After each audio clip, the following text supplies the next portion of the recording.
Alright, since my GnP ground and pound video got over 10 views, I'm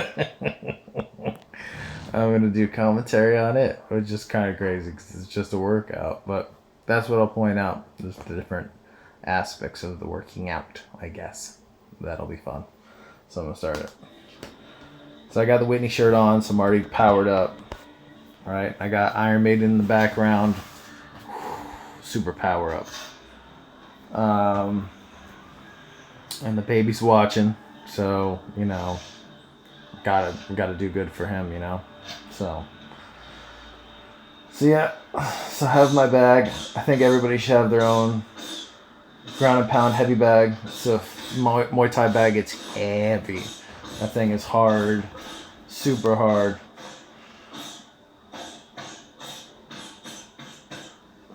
Again, I'm not wearing wraps, but probably should. But my wrists are basically like already smashed to bits anyway, so no big deal.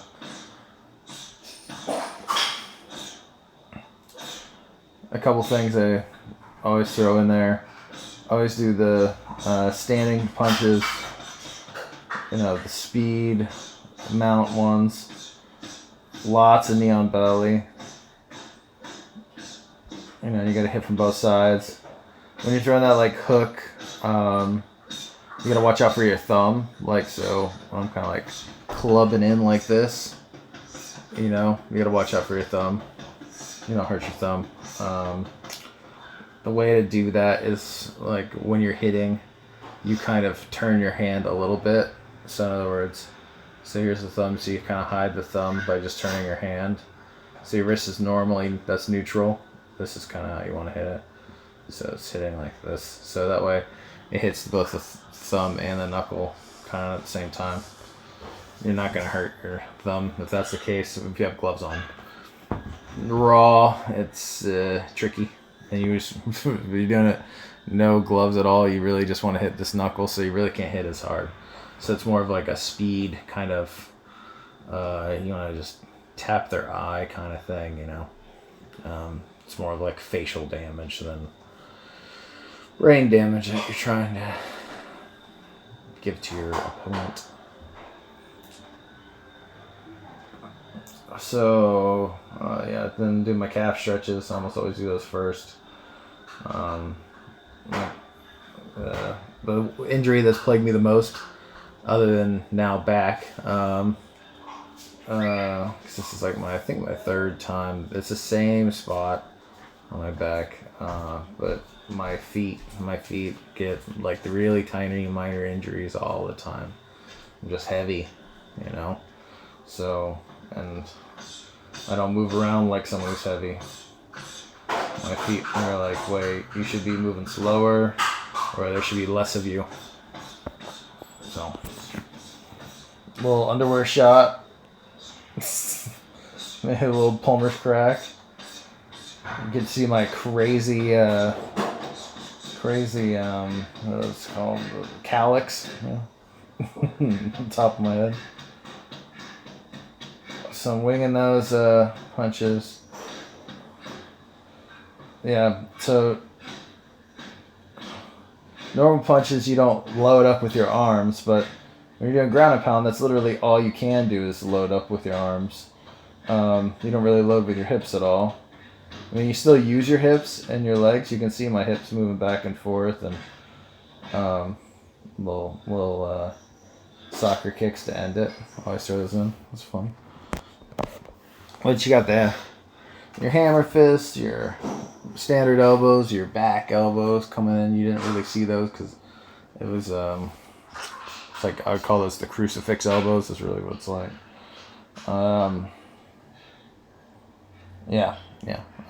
Throw all those in, and always be switching from side to side. I throw like 3, 5.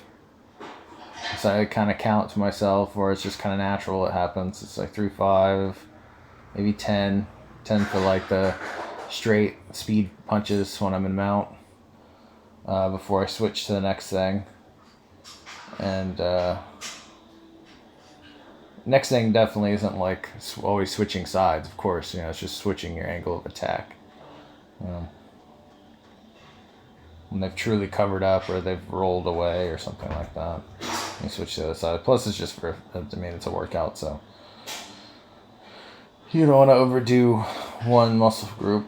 Point is to hit the whole body. And so these things are really like burning my cardio by the end of it. That's why I'm stretching afterwards. But true, it is how you rest day. Like, I love doing these. So, like, if you're used to working out all the time, like every day, pretty hard, when you have a rest day, you have like a bit of, like, you need to do something with the little extra energy you got. And, I'm a fairly aggressive individual. I'm lazy and relaxed and fun and everything, but there's definitely a big part of me that's pretty aggressive. And doing sprints like these, especially the ground and pound ones, are great when are great on my rest days because it gets all that out of me. Like, I go from whatever like little bit of tension I had to being completely and utterly relaxed. And as you can tell, it took 10 minutes, and that included all my stretching, which was probably about almost 3 minutes. And that's it. I just got all my tension out of my body and didn't really burn out my cardio.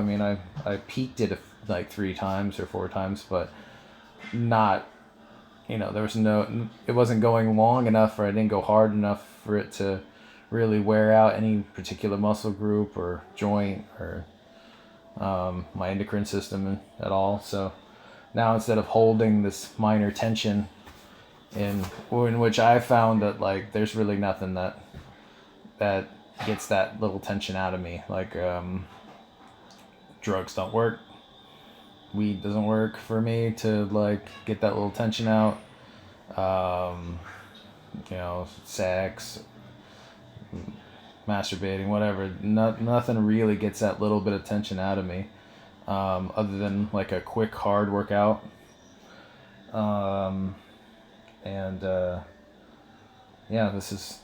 This is it. Singing's the closest thing, actually. Like, if I sing really loud and hard, like really crush an album or something like that, so my voice starts hurting, then I can kind of get that tension out too. That's another way I can get the tension out. So if all else fails, there's no bag, there's no way for me to hit anything, and I'm still not in good enough shape to like do sprints and things like that. Sprints can help. Singing will do the job in a pinch.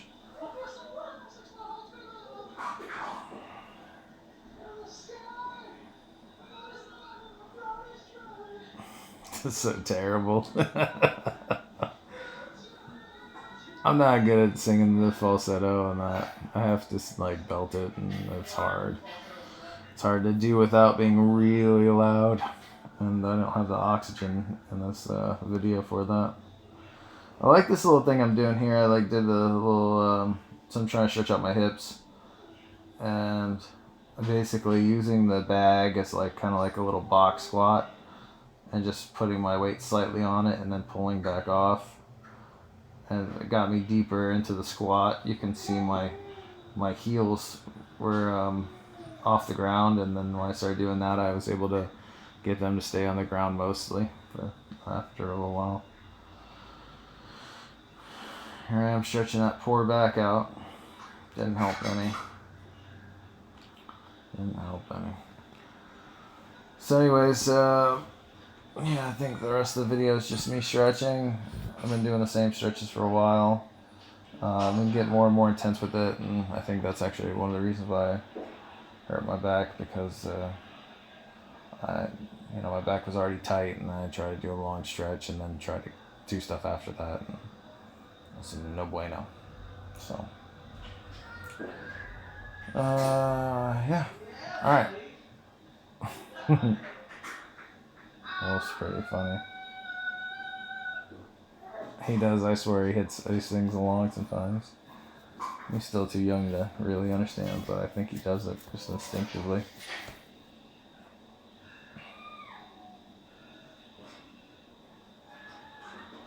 Yeah, the top of my head's been like that forever, so it's not really a bald spot. It's like 3 cowlicks. It's crazy. I don't know how my hair is like that. That's why when I had like people working on my hair when I was younger, they always commented on it. Like maybe when I was a kid. So obviously I didn't have a bald spot when I was a kid, so just saying.